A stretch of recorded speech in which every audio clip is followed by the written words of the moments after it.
സ്വാമി ശരണം. ശബരിമല വിഷയവുമായി ബന്ധപ്പെട്ട് തന്നെയാണ്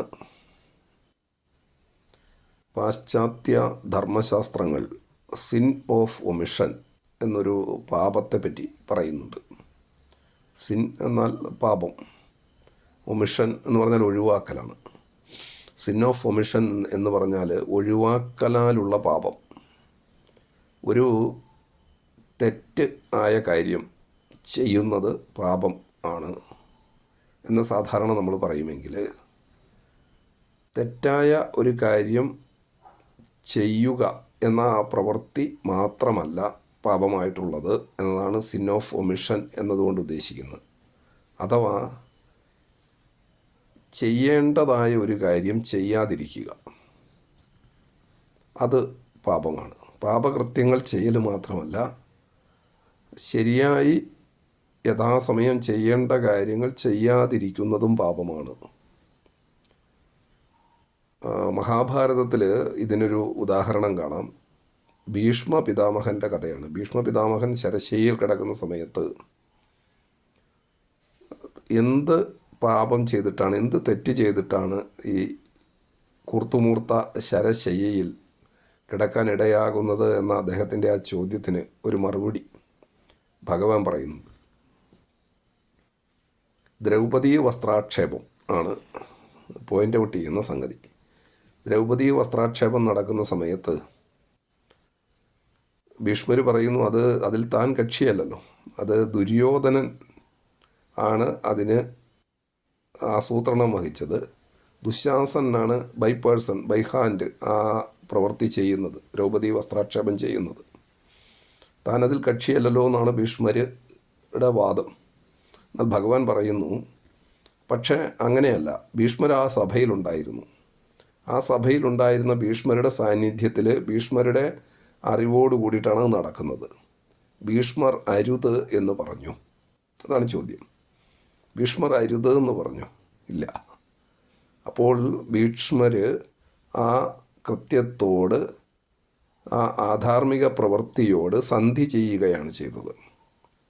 ഭീഷ്മർ പറയുന്നു, ഞാൻ അരുത് എന്ന് പറഞ്ഞാലും ദുര്യോധനൻ അനുസരിക്കില്ല. ദുര്യോധനൻ പറയുന്നതേ ദുശാസനം കേൾക്കുകയുള്ളൂ. അപ്പോൾ ഞാൻ അരുതെന്ന് പറഞ്ഞിട്ടും പ്രത്യേകിച്ച് കാര്യമൊന്നുമില്ല. ഇത് രണ്ടാമത്തെ വിഷയമാണ്. അരുത് എന്നൊരാൾ പറഞ്ഞിട്ട് അത് മറ്റൊരാൾ അംഗീകരിക്കുന്നുണ്ടോ ഇല്ലയോ എന്നുള്ളത് രണ്ടാമത്തെ കാര്യമാണ്. ഇദ്ദേഹം അരുത് എന്ന് പറഞ്ഞോ ഇല്ലയോ എന്നുള്ളതാണ് ഇദ്ദേഹത്തെ ബാധിക്കുന്ന വിഷയം. ഇതുപോലെ തിരുവിതാംകൂർ ദേവസ്വം ബോർഡിൻ്റെ ഭാരവാഹികളായാലും, ക്ഷേത്രത്തിലെ ആചാരപരമായ കാര്യങ്ങളുടെ അതോറിറ്റിയായ തന്ത്രിയായാലും, അവർ സ്വർണം കൊള്ളയടിച്ചു എന്നോ അവർ സ്വർണ്ണക്കൊള്ളയുടെ പങ്കു പറ്റിയെന്നോ ഒരു പക്ഷേ ഇപ്പോൾ നടക്കുന്ന അന്വേഷണത്തിലെ അറസ്റ്റുകളിൽ നിന്നും നടപടികളിൽ നിന്നുമൊന്നും വ്യക്തത വന്നിട്ടില്ല. അതുകൊണ്ട് അവർ ആ കാര്യത്തിൽ നിരപരാധികളായിരിക്കാം. എന്നാൽ അവിടെ സ്വർണ്ണക്കൊള്ള നടന്നിട്ടുണ്ട് എന്നുള്ളത് വ്യക്തത വന്ന കാര്യമാണ്. ആ സ്വർണ്ണക്കൊള്ള നടന്നതിന് സപ്പോർട്ടീവായിട്ടുള്ള നടപടികളാണ് ഇവരൊക്കെ സ്വീകരിച്ചിട്ടുള്ളത്. അഡ്മിനിസ്ട്രേഷൻ്റെ ആളുകൾ അഡ്മിനിസ്ട്രേഷനിൽ വീഴ്ച വരുത്തുക വഴി സ്വർണ്ണക്കൊള്ളയ്ക്ക് സാഹചര്യമൊരുക്കിയെങ്കിൽ, ആചാരപരമായ കാര്യങ്ങളിൽ മുറുകെ പിടിക്കേണ്ട തന്ത്രി ആചാര ലംഘനത്തിലൂടെ ഇതിന് വഴിയൊരുക്കുന്നതിന് സഹായകമായി പ്രവർത്തിച്ചു എന്നുള്ളതാണ് ഇവിടെ നിരീക്ഷിക്കപ്പെട്ടിട്ടുള്ള കാര്യം. അതുകൊണ്ട് ആചാരലംഘനത്തിൻ്റെ പേരിലല്ല തന്ത്രി റിമാൻഡ് ചെയ്തത്, ആചാരലംഘനം സ്വർണ്ണക്കൊള്ളയ്ക്ക് വഴിയൊരുക്കി എന്നതുകൊണ്ടാണ്. അതുപോലെ അഡ്മിനിസ്ട്രേഷനിലെ വീഴ്ചയ്ക്കല്ല SIT തിരുവിതാംകൂർ ദേവസ്വം ബോർഡിൻ്റെ ഭാരവാഹികളെ അറസ്റ്റ് ചെയ്തിട്ടുള്ളത്.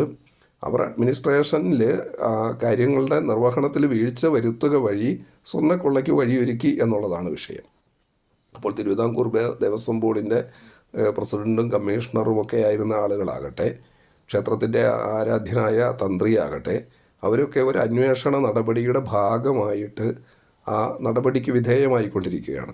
ആ നിയമപ്രക്രിയ സുതാര്യമായും സുഗമമായും നടക്കട്ടെ, ബഹുമാനപ്പെട്ട ഹൈക്കോടതിയുടെ മേൽനോട്ടത്തിലുള്ള സ്പെഷ്യൽ ഇൻവെസ്റ്റിഗേഷൻ ടീമിൻ്റെ അന്വേഷണം നടക്കട്ടെ, യാഥാർത്ഥ്യം പുറത്തു വരട്ടെ, അതിന് അനുകൂലമായ ഒരു നിലപാടാണ് ഭക്തജനങ്ങളുടെ ഭാഗത്തു നിന്ന്, ഭക്തജന പ്രസ്ഥാനങ്ങളുടെ ഭാഗത്തു നിന്നും ഉണ്ടാവേണ്ടത് എന്നാണ് ഒരു എളിയ അഭിപ്രായം. സ്വാമിയെ ശരണമയ്യപ്പ.